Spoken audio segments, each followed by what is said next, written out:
NCP শাপলা প্রতীক পাচ্ছে না, কারণ হচ্ছে যে আমাদের 115টার যে শিডিউলটা করা হয়েছে সে আমরা বিভিন্ন স্টেক হোল্ডার্স যারা আছেন, যেমন সিভিল সোসাইটি, শিক্ষাবিদ, নারী নেতৃবৃন্দ, প্রিন্ট অ্যান্ড ইলেকট্রনিক মিডিয়ার সাংবাদিক বৃন্দ, রাজনৈতিক দল, নির্বাচন বিশেষজ্ঞ, জুলাই যোদ্ধা, এনাদের সাথে আমরা পর্যায়ক্রমিকভাবে আমাদের আলোচনাগুলো শুরু করব।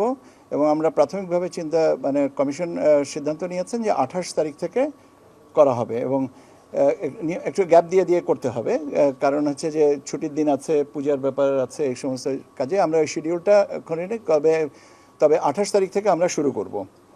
আর বাড়তি ইনফরমেশন আপনাদেরকে আমি যেটুকু দিতে পারি সেটুকু হচ্ছে যে আমরা আচরণ বিধিমালার যে নথিটা আইন মন্ত্রণালয়ে পাঠিয়েছিলাম ভেটিংয়ের জন্য, সেটা আমরা গতকালকে পেয়েছি। সেই সাথে সাথে আমাদের প্রতীকের যে ফাইলটাও পাঠিয়েছিলাম সেটাও আমরা ফেরত পেয়েছি।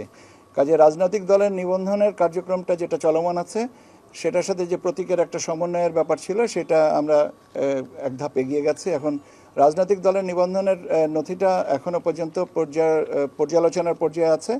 যখনই এটা চূড়ান্ত হবে আমি আপনাদেরকে জানিয়ে দেব। আর কন্ডাক্ট রুল এবং অন্যান্য যে জিনিসগুলো আমাদের আছে সেগুলো পর্যায়ক্রমিকভাবে, কারণ কন্ডাক্ট রুলের সাথে আরপিওর সংশোধনেরও একটা সম্পর্ক আছে। তো সেইটা আরপিওর সংশোধনের প্রস্তাবটা এখন আইন লেজিসলেটিভ বিভাগে অপেক্ষমান আছে। সেটাও আমরা এখনও পর্যন্ত আশা করি আমরা খুব অচিরেই এটা পেয়ে যাব। তো কাজে আমাদের নির্বাচনী যে প্রস্তুতি এবং প্রস্তুতির অংশ হিসেবে আমাদের যে কার্যক্রম সম্পর্কে আপনাদেরকে প্রতিনিয়ত চেষ্টা করছি আপনাদের আপডেট রাখতে এবং আপনাদের বিভিন্ন কৌতূহল মেটাবার চেষ্টা করছি। এটা পর্যায়ক্রমিক চলবে এবং যতদিন ইনশাল্লাহ আমরা একটা ভালো নির্বাচনে পৌঁছানো পর্যন্ত আপনাদের সাথে আমাদের নিয়মিত যোগাযোগ থাকবে। এর সাথে আরও একটা জিনিস যেটা যে প্রবাসী ভোটার, সেটারও কার্যক্রমে এগিয়ে যাচ্ছে। ওটা সম্পর্কে আমি আপনাদেরকে আরেকটু গেলে আপনাদেরকে বলবো, কারণ প্রত্যেক দিন তো আসলে নতুন করে খবর তৈরি করা যায় না, একটু সময় দিতে হবে।